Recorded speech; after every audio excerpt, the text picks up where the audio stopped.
right? And I'm going to share my screen now. All right, so what does the fox say? It's like the article title is a little interesting because, and by the way, like view articles, these comments articles, they're always interesting, because it's not just any text where scientific concepts are explained, but rather these are texts written from a perspective of experts, usually criticizing something or giving, or yes, passing a comment on something. So that's why it's interesting. After all, we are humans, and humans love reactions. Like people love people, right? So yes, and then these passages are akin to IELTS reading passage 2 or passage 3, right? So akin means like having the same characteristics as passage 1 and passage 2. In fact, most of the passages in Cambridge books, they are taken from New Scientist, which is why I think exposing ourselves to new scientists, as much as possible, I think it is necessary. But above all, I believe that the language used in New Scientists, right, in New Scientist articles and magazines, they are just a whole other level, and they're really really good for us to improve our writing. Our ability to write well. So you need to be reading a lot of articles to not only improve your reading but also your writing. So we'll get started, real quick. So what does the fox say?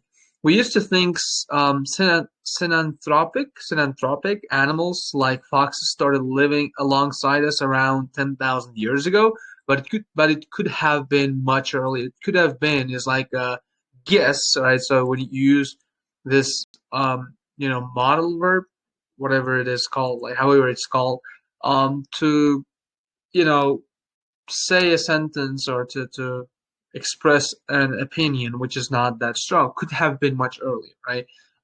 It is possible that they lived much earlier. So statistically, you probably live in a city. That's a good sentence. Statistically, you probably live in a city, like just like young Sheldon says, statistically speaking, or like Sheldon, the grown-up Sheldon, who always says statistically speaking.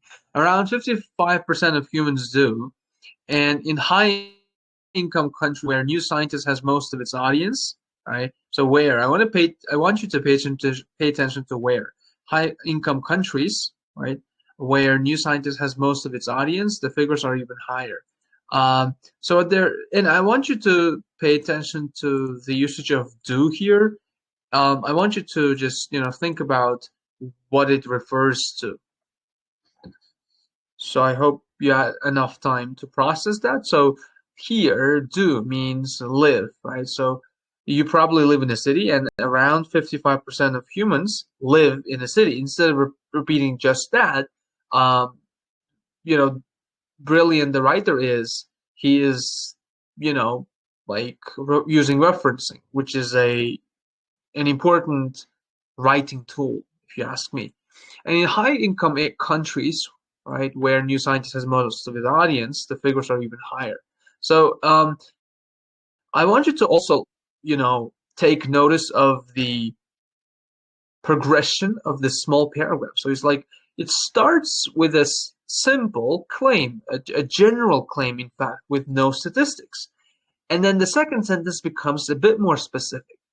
And then as you go along, it becomes even more specific, right? All the more specific. So 55% and then like gives you another specific concrete data, like high income countries, right? Like, high income countries could be the USA, right? Has most of its audience. The figures are even higher, meaning most people live in cities. Now, this means you also live alongside urban animals, right? So urban animals. Okay, so live alongside urban animals. What that means is live with urban animals, like live together with urban animals. All right, urban animals, animals that live in cities. In the UK, where I live, the most conspicuous ones are pigeons, foxes, and gulls. All right, so I don't know the word conspicuous, but I'm guessing like it has something to do with um, reaction of animals. Conspicuous, the most conspicuous ones.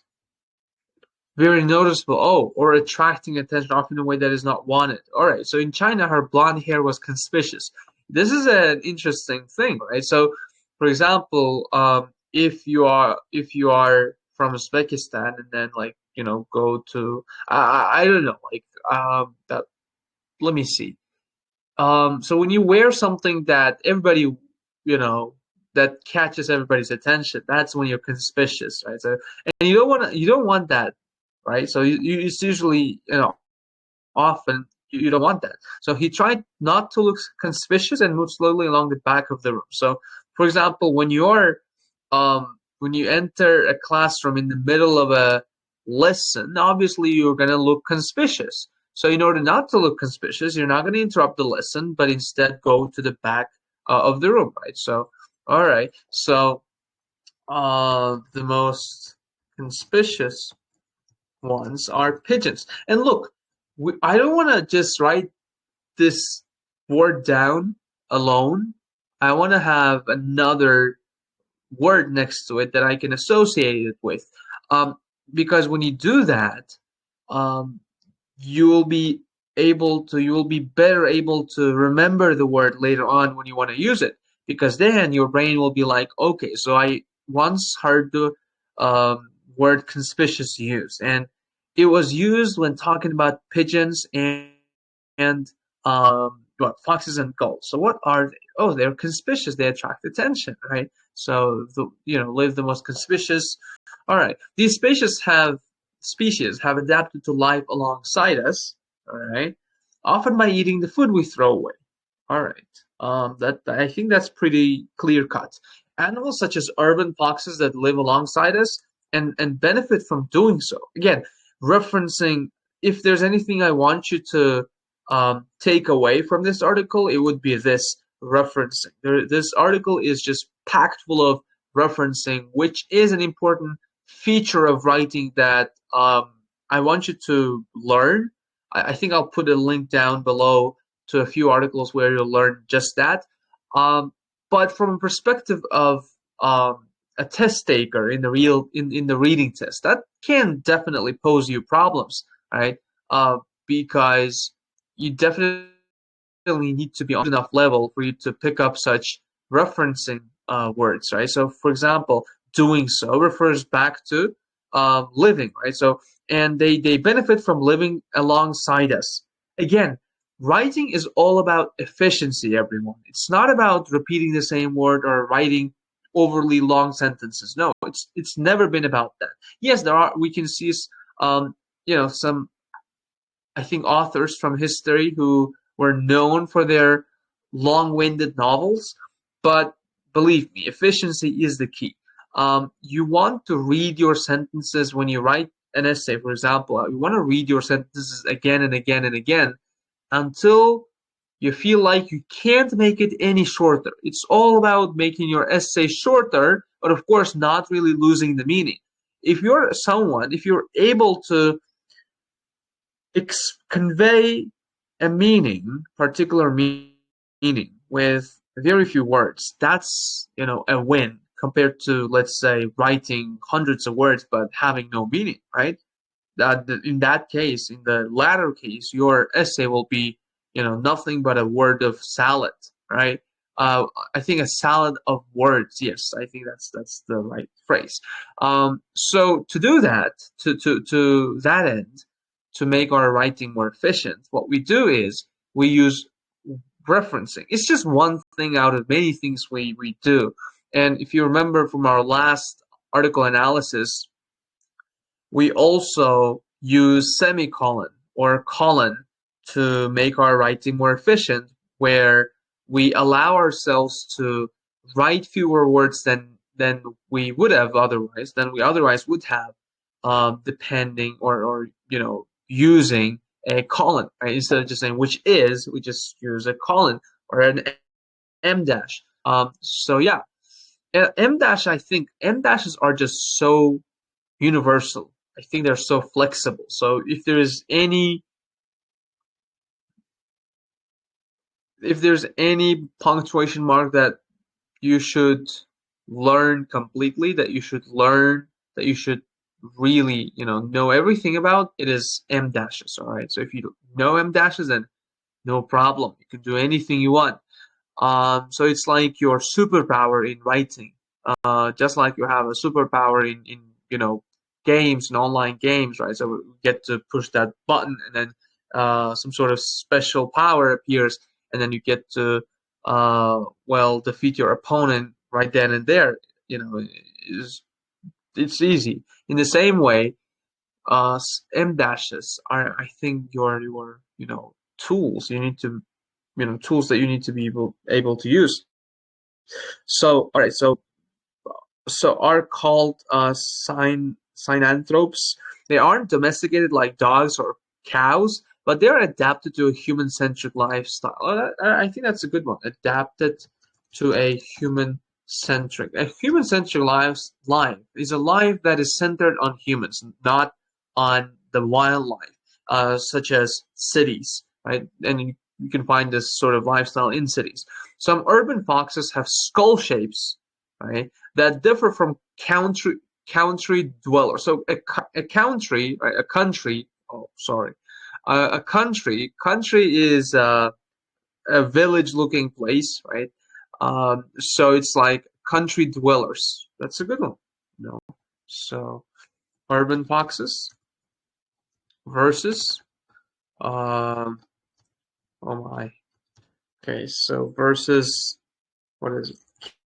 Country dwellers. But again, like for you to use dwellers, I think you need to be using foxes first because again, this is a referencing word which is, referring back to foxes.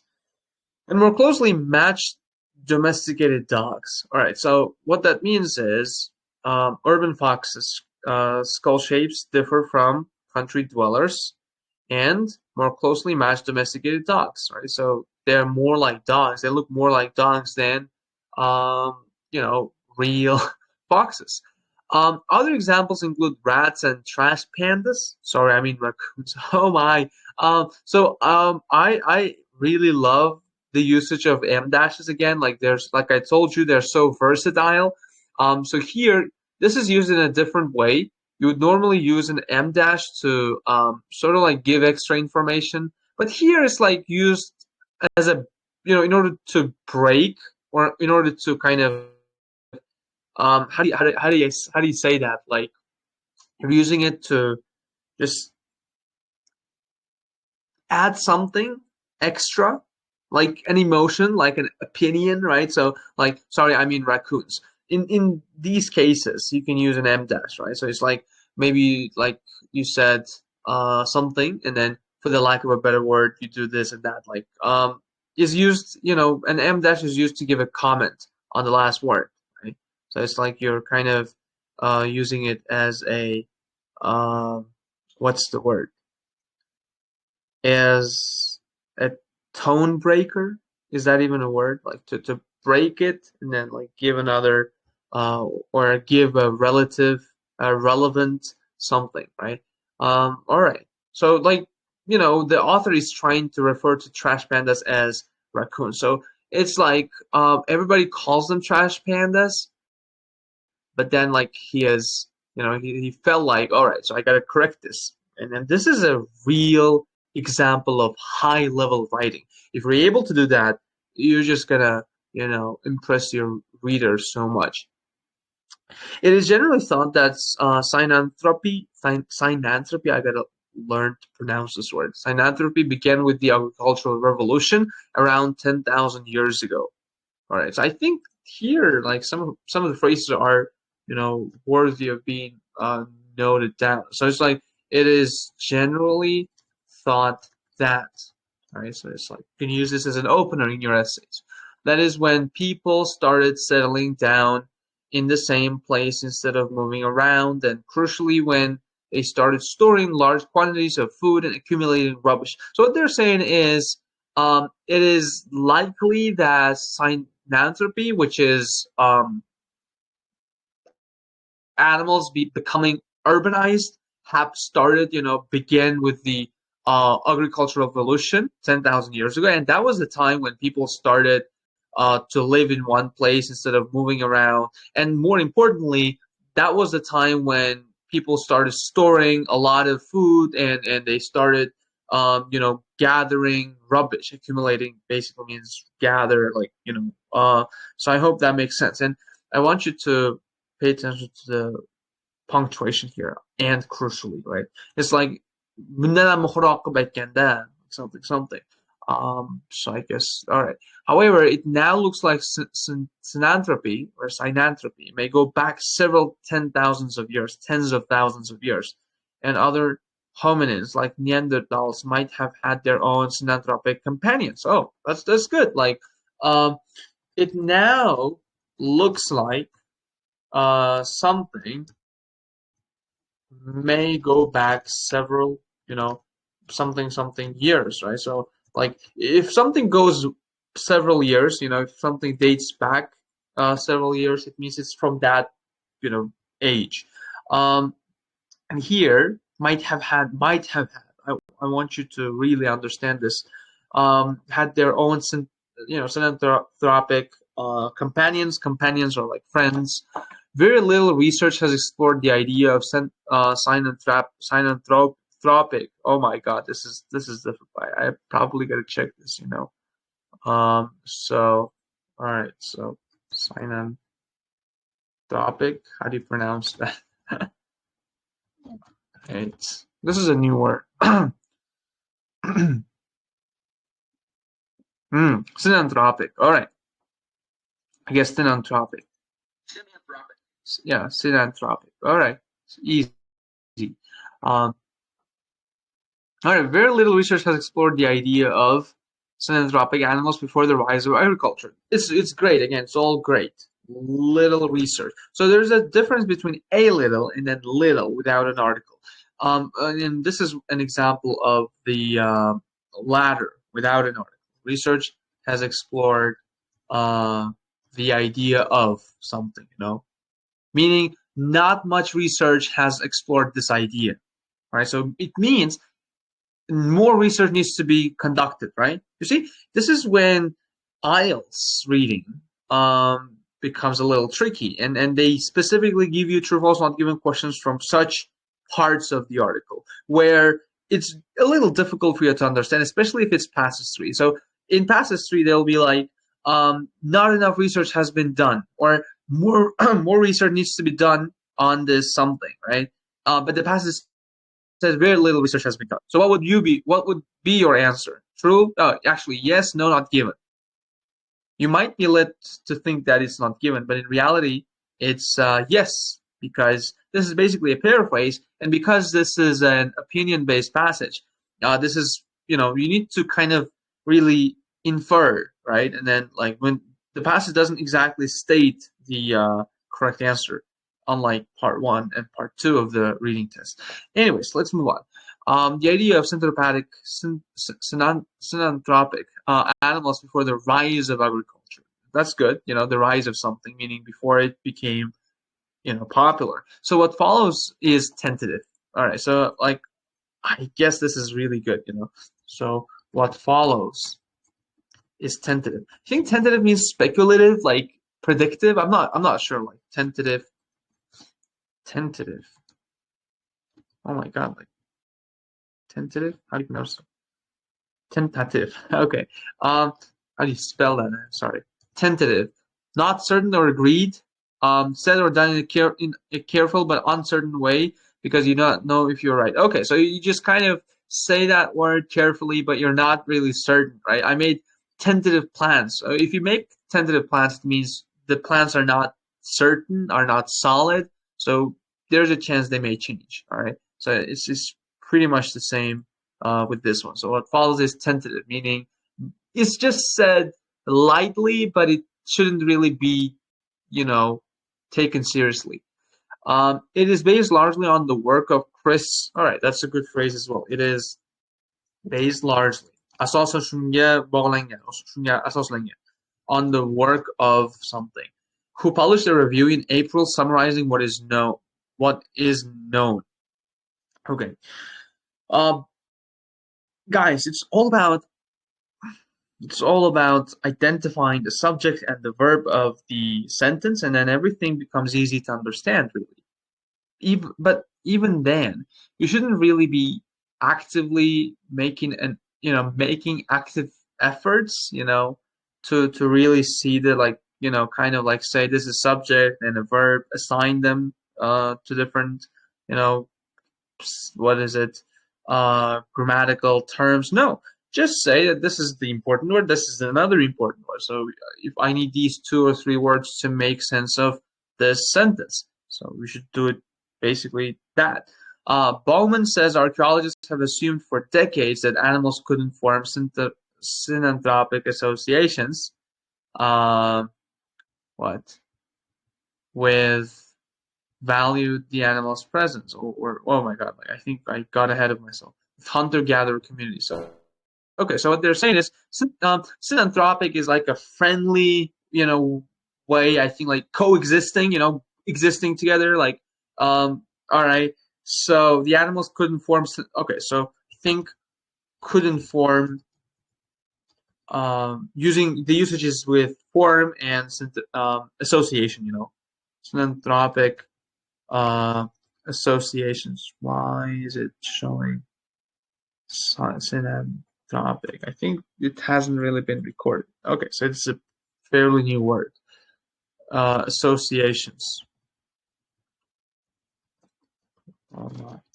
With hunter-gatherer communities, right? So, all right, hunter-gatherer communities are people who hunt, like people who hunted back in the days. I think there's still some of them, in caves, in remote places. I mean, I see them from time to time on TV. And when I say a TV, by the way, guys, don't think that it's an actual TV.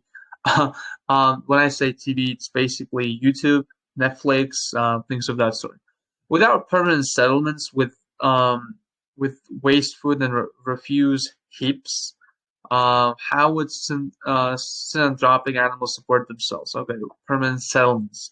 So that's good, permanent settlements is like you don't just stay in one place for a long time, you kind of move, because obviously hunter gatherers had to move from one place to another. And here, this means that this view was wrong, like where synanthropic associations came 10,000 years ago, but they're saying that that's wrong, because I think they're talking about the research that must have been done, that should have been done before that.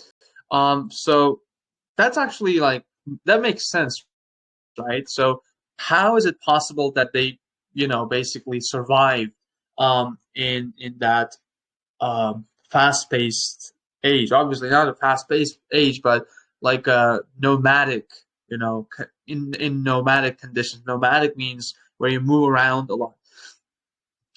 Settlements. All right, so not settling in one place. Settlement.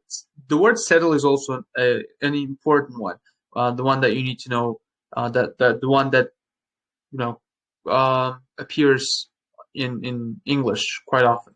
So with waste, food, and refuse heaps. So let me see what refuse here means. Refuse heaps. Oh, unwanted material. All right, so heaps. What are heaps? Oh, like she's got heaps of money. All right, I didn't know that. So heap an untidy. All right, so a heap of clothes. All right, I guess this is a good one. It's basically waste, with waste food and refuse heaps. How would synanthropic animals support themselves? However, hunter gatherers. All right.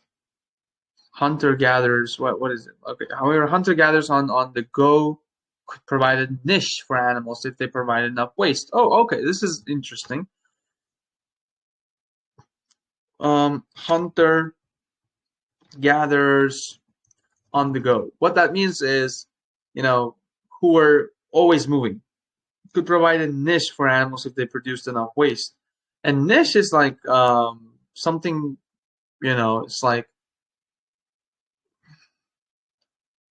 it's like a something special that you have for yourself, like a job. For example, carved a niche for himself as a professional tennis player. So it's like that.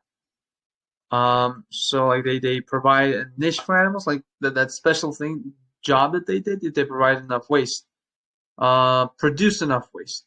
Oh, I think they're talking about animals. Like if animals produced enough waste, then hunter gatherers could provide a niche for them, right? So it's like a niche, in the sense that like a thing to do. I'm not sure how it would work with an animal though.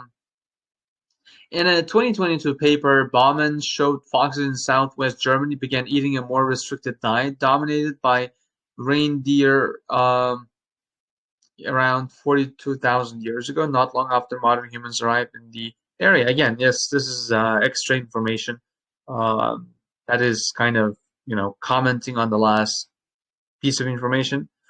All right, so I think this is pretty much it, guys. Like I've like read half of the article for you already, and the other half is for you. As we go along, we will definitely you know prolong. I think like increase the, what is it, length of these video walkthroughs. But for now, I think that's about it. Like um yeah, because like as it is, a lot of you have already left the chat, and I don't know why. But this was an interesting. Um, what is it? This was a really interesting discussion. Um,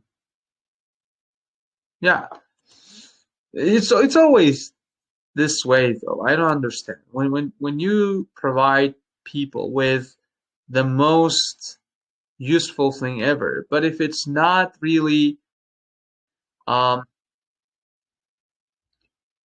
if it doesn't really give you instant gratification where you feel like, okay, so I'm reading an article and this guy right here is explaining something to me which I have no idea about, and but like regardless of that, I'll still keep doing this every single day.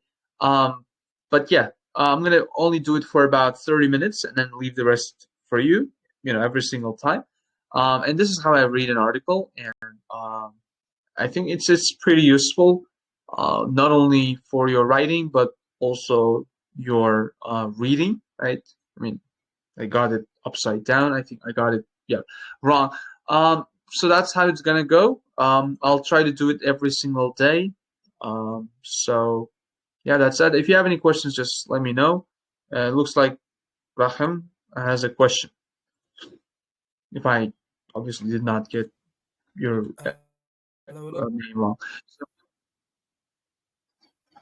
Am I hi, audible? you already? Yes.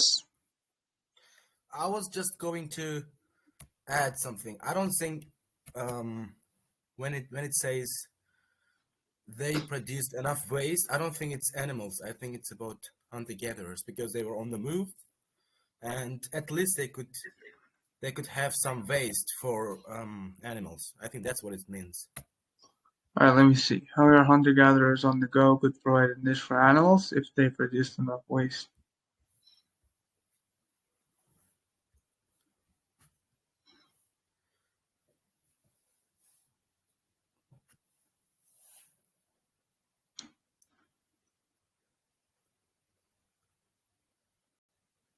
Previously, they thought they cannot have a lot of waste, but now they think they're on the move, they're on the go, always in action, and at least they're making a bit of It was waste. about the same thing.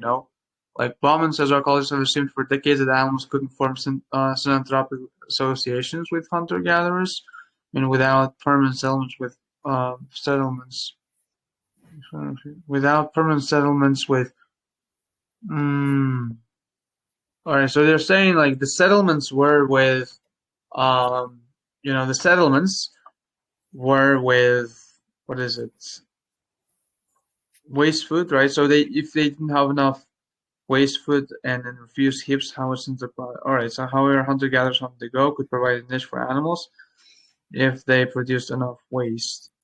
Mm, I think still, it's about animals. Like if animals produced enough waste, then they'll be able to provide for them because hunter-gatherers are like, how could they really produce waste?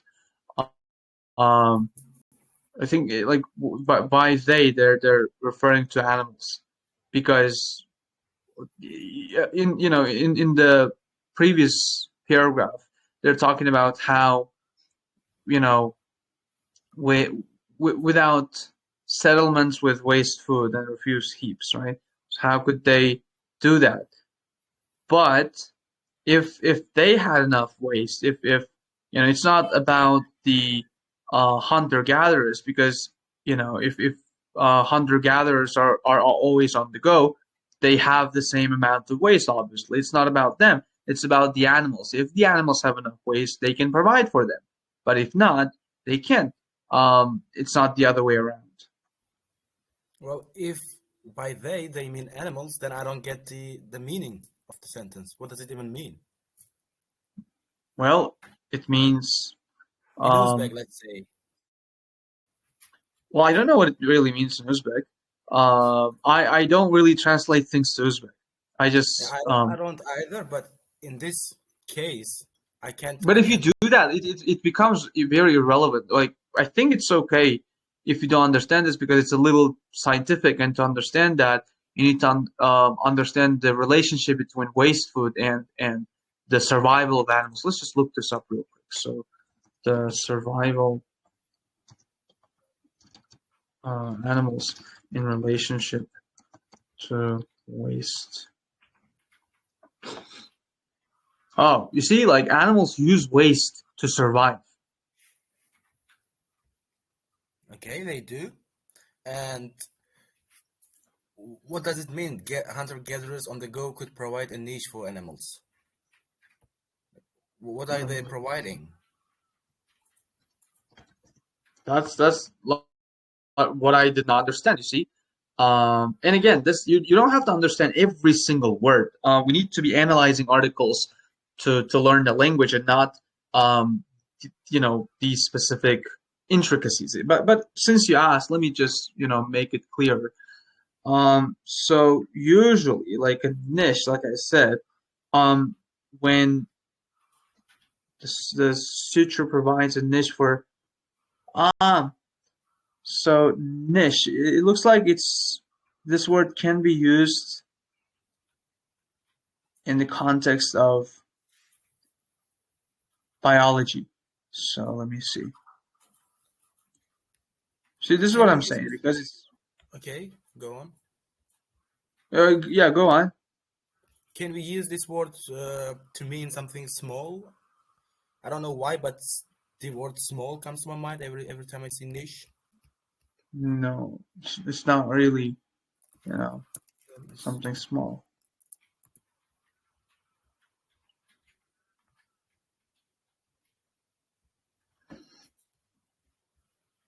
It's like your passion. The first connotation is it's uh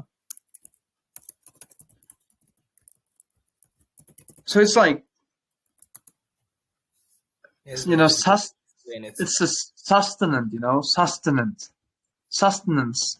Düşündüm şu sustenance oradaki lap niche. Because I looked up some other examples, and in those cases, the word niche was used instead of as a substitute for the word sustenance. So when animals produce enough waste, then humans will be able to what provide for them. Like they'll be able to um, help them with their sustenance, with their food. That's what it meant. But if the animals do not produce enough waste, then that's not going to happen. That's all you need to really understand about this. Don't really don't read too much into it because, um, again, we don't really need to understand the concept. Well, yeah, unless of course you are a, uh, I don't know, like anthropologist or like a historian. We just read these articles because of the cool language used. But yes, you definitely need to understand like at least 90% of it, and such exceptions um, can be made as the one that we just saw. Um, even band 9 readers, like candidates who got a 9 on reading, may not be able to understand such parts. It is totally fine. Again, like I said, I mean, not only, but we mostly read for the sake of the language. But yes, it's so thoughtful of you to bring this up, and now I know. I think having a little bit of a discussion helps as well. So you can really look into it. I guess because this is definitely a little too specific for lay people like myself to understand. Um, but yeah, that's it. Thank you everyone for joining me. I'll see you tomorrow, probably at this same time. If not, you know, I'll, the time is subject to change really because my schedule is quite unpredictable, especially nowadays. So, anyways, bye bye everybody.